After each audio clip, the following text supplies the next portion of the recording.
Universitas Banyumas sepekan. Pemerintah Kota Banjarmasin melalui Dinas Sosial kembali menggulirkan program bantuan sosial rehabilitasi Rutilahu atau rumah tidak layak huni. Total pada tahun ini ada 97 rumah warga yang mendapatkan perbaikan di seluruh kecamatan di Kota Banjarmasin. Sementara itu pula pemirsa, rasa syukur dan bahagia sangat dirasakan oleh Norsia dan Norsita warga Kelayan Agang Sederhana, Banjarmasin Selatan. Ketika rumahnya yang sudah lapuk itu mendapat bantuan perbaikan dari Dinas Sosial melalui program Rutilahu.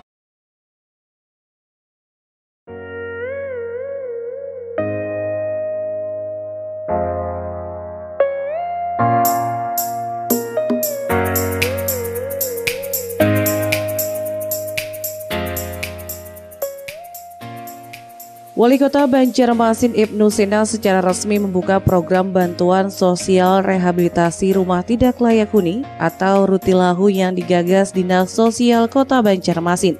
Program ini diawali di salah satu milik rumah warga di kawasan Kelayan Agang Sederhana, Kelurahan Kelayan Timur, Banjarmasin Selatan.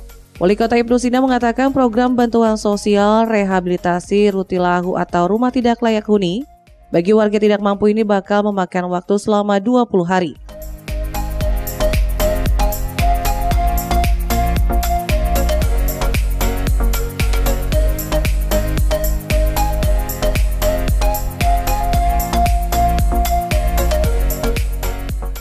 Selama proses perbaikan rumah berlangsung, pemilik rumah juga mendapatkan paket sembako guna menunjang kebutuhan hidupnya sehari-hari.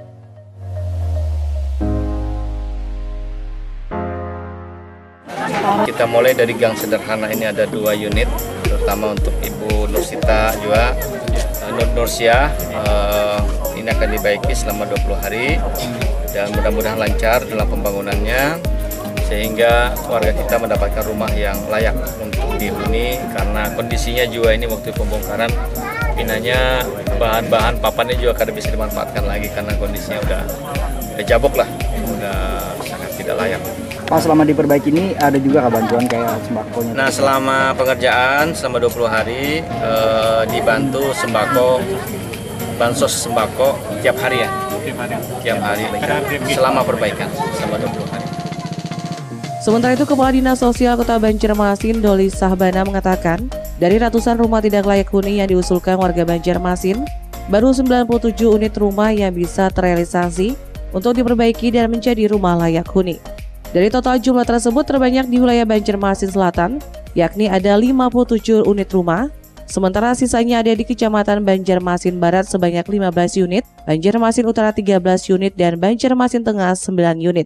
Dari 124 itu 97 yang kita kerjakan mulai hari ini sampai dengan Desember nantinya.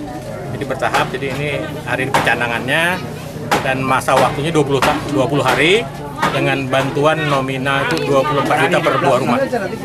Jadi usulan itu mulai tahun 2001 kita verifikasi, kemudian kita anggarkan di 2022. Begitupun selanjutnya 2023 nanti usulan kawan-kawan dari DPRD yang 2002 kita verifikasi, 2 kali verifikasi, baru 2023 kita anggarkan untuk selanjutnya. Lebih jauh, Doli menjelaskan anggaran perbaikan untuk 1 unit rumah yakni sekitar 24 juta dikerjakan secara swadaya dan didampingi oleh tim pendamping dari Program Keluarga Harapan atau PKH. Muhail, Banjar TV.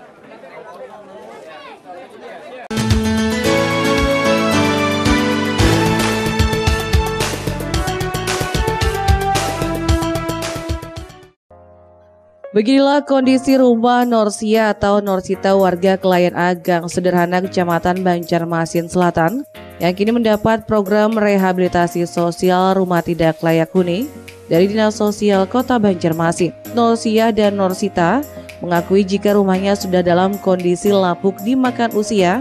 Pasalnya sejak ditinggal suaminya tak lagi bisa memperbaiki lantaran kondisi ekonomi. Namun berkat adanya program Rutilahu dari Dinas Sosial Kota Banjarmasin, kini akhirnya rumahnya yang kini dalam kondisi lapuk dan nyaris tak bisa ditempati tersebut bakal mendapat perbaikan. Atas bantuan perbaikan yang diberikan, kakak beradik ini mengaku sangat syukur dan bahagia. Pasalnya sudah cukup lama mengusulkan perbaikan ke pihak kelurahan. Timung aja dapat bantuan ya lah. Timung nih lah. Iya. Rumah baik ya lah pada rumah. Nah banyu dalam banjir, dalam mana kosong. Kalau goreng mah kayak di kapal sebombak suruh naik banyu laut pasang lalu bakteran ini data laut data mah 5 tahunan ada dapat 2 tahun. Sementara itu, Kepala Dinas Sosial Doli Syahbana menjelaskan, semua usulan warga terkait rumah tidak layak huni akan melalui proses verifikasi terlebih dahulu, apakah layak untuk mendapat bantuan atau tidak. Pasalnya ada beberapa syarat yang harus dipenuhi untuk bisa mendapatkan program Rutilahu tersebut, diantaranya sertifikat hak milik dan tidak berada di jalur hijau. Jadi sertifikat atau SIGL. Yang kedua, tidak masuk wilayah hijau. Kita ini banyak bisa rumah kumuh, tapi jalur hijau itu yang kada bisa. Beberapa kawan mengusulkan seperti itu, tapi kita tidak bisa lakukan. Yang kedua, tadi kan kalau kita lihat banyak kos-kosan itu memang kadang memenuhi, tapi karena orang kos-kosan ini kadang mungkin kita bantu kan. Program Rutilahu sudah rutin digulirkan setiap tahun oleh Dinas Sosial Kota Banjarmasin guna membantu rumah dari tidak layak huni menjadi layak huni. Muhail, Banjar TV. Pemirsa, kali ini mengenai informasi khataman Al-Quran. Nah, untuk forum silaturahmi Ustadz Ustadzah ke Kota Banjarmasin, kali ini kembali menggelar khataman dan wisuda ke-24 santri PKK LPPK sekota Banjarmasin. Kepada santri yang sudah khatam dan wisuda, diharapkan tidak berhenti sampai di sini, melainkan terus mempelajari dan memperdalam kembali isi kandungan Al-Quran. Sementara itu, pemirsa, Kementerian Agama Kota Banjarmasin mengapresiasi digelarnya khataman dan wisuda santri LPPK. Pasalnya, LPPK sangat berperan penting dalam mengoptimalkan pengembangan Al-Quran di tengah masyarakat. Harapannya pula, LPPK memberikan wadah bagi santri yang sudah khatam.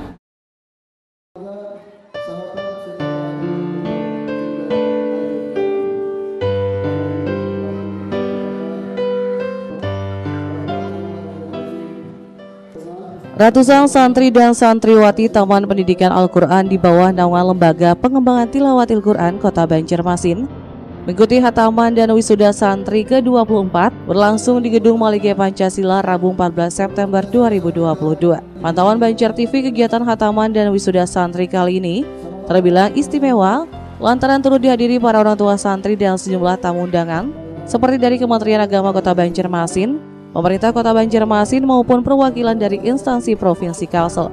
Ketua Panitia Abdurrahman menjelaskan gelaran khataman dan wisuda ini merupakan kegiatan yang rutin dilaksanakan setiap tahun dengan harapan dapat memberikan motivasi terhadap santri dan santriwati yang belum khatam agar terus semangat dan lebih giat mempelajari Al-Quran. Adapun total seluruh santri yang diwisuda pada tahun ini yakni berjumlah 202 orang, meliputi Banjarmasin Selatan sebanyak 118 orang, Banjarmasin Tengah 21 orang, Banjarmasin Barat 32 orang, Banjarmasin Utara 27 orang, dan Banjarmasin Timur 4 orang. Dengan lama menempuh pelajaran rata-rata selama 2 tahun, dimulai dari bacaan dasar, tajwid, serta hafalan surah-surah pendek. Alhamdulillah, jumlah santri yang khataman dan wisuda hari ini dari 5 kecamatan berjumlah 202 orang santriwan. Kalau lama mereka belajar berapa tahun, Pak? Pada umumnya biasa Rata-rata 2 tahun. 2 tahun rata-rata, Pak. Mereka melalui pembelajaran apa aja, Pak? Ya, dari dasar yaitu pelajaran Iqra, pelajaran dasar yaitu hafal-hafalan sehari-hari, bacaan tajwid dan lain-lainnya. Sementara itu, Ketua Pokja Forum Silaturahmi Ustadz Ustazah Kota Banjarmasin Hidayat menjelaskan digelarnya wisuda ini sebagai tanda selesainya para santri telah mempelajari Al-Quran. Para santri juga diharapkan terus semangat belajar Al-Quran meskipun terlambat. Menampakkan bahwa keberhasilan Taman Pendidikan Al-Quran itu apabila menerima santri, mereka menyelesaikan sampai kepada jenjang beramal Al-Quran. Karena Al-Quran itu akan membawa kesejahteraan untuk daerah kita.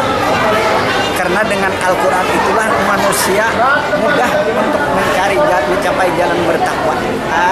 Jangan takut kalau misalnya seandainya mereka belajar sangat lambat, memahami terbata-bata, itu Allah mengatakan orang yang terlambat terbata-bata mempelajari Al-Quran, namun mereka gigih mempelajarinya, maka mereka diberikan 2 kali pahala.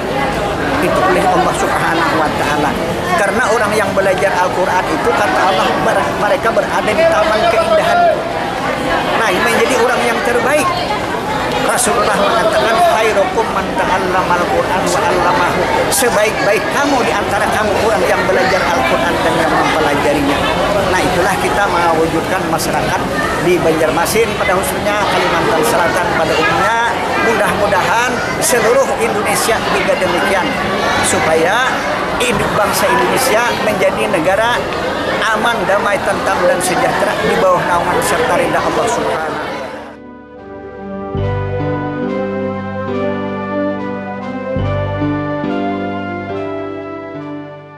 Pada kesempatan itu, para santri dan santriwati yang diwisuda juga menerima pengalungan gordon dan piala penghargaan. Muhail Banjar TV.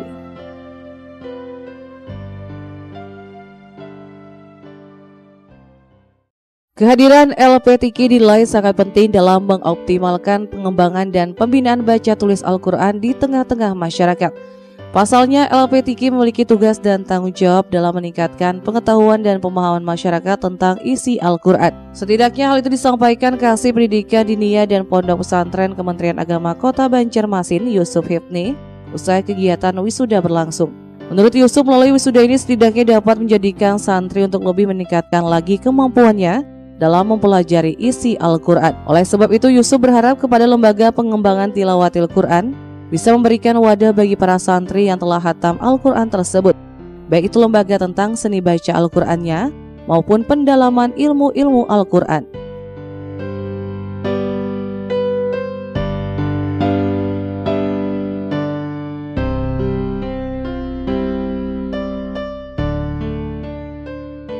Dengan khataman ini adalah sebagai momentum lebih meningkatkan lagi kemampuan dan pengetahuan santriwan dan santriwati yang berada di lembaga pendidikan Quran di bawah LPTQ. Mudah-mudahan satu saat nanti dari LPTQ ada membuahkan satu lembaga yang menampung anak-anak kita yang sudah khatam tadi, baik itu seni baca Al-Qurannya ataukah lembaga tentang pendalaman ilmu Al-Quran, sehingga anak-anak yang sudah khatam Al-Quran ini nanti bisa ditampung di satu lembaga yang lebih tinggi daripada sekarang. Di kesempatan itu, Yusuf juga mensosialisasikan terkait sistem pelayanan tanda daftar pendidikan Al-Quran atau SIPDAR yang baru diluncurkan oleh Direktorat Jenderal Pendidikan Islam. Lewat aplikasi SIPDAR ini diharapkan dapat mempermudah lembaga dalam mengakses data kelembagaan pendidikan Al-Quran, baik di bawah naungan LPTQ maupun BKPRMI.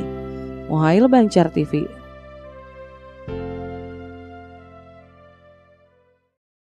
Ya pemirsa, tak terasa waktu jualan yang menghantarkan kita hingga ke penghujung acara. Kami ucapkan terima kasih atas kebersamaan Anda dan semoga berita yang kami sajikan tadi dapat bermanfaat untuk kita semua. Pemirsa, ayo mari terus kita tingkatkan literasi sejak dini. Gemarlah membaca, karena dengan membaca adalah jendela dunia. Saya Liantri serta tim redaksi berdiri dari hadapan Anda. Terima kasih atas kebersamaan Anda. Wassalamualaikum warahmatullahi wabarakatuh dan sampai jumpa.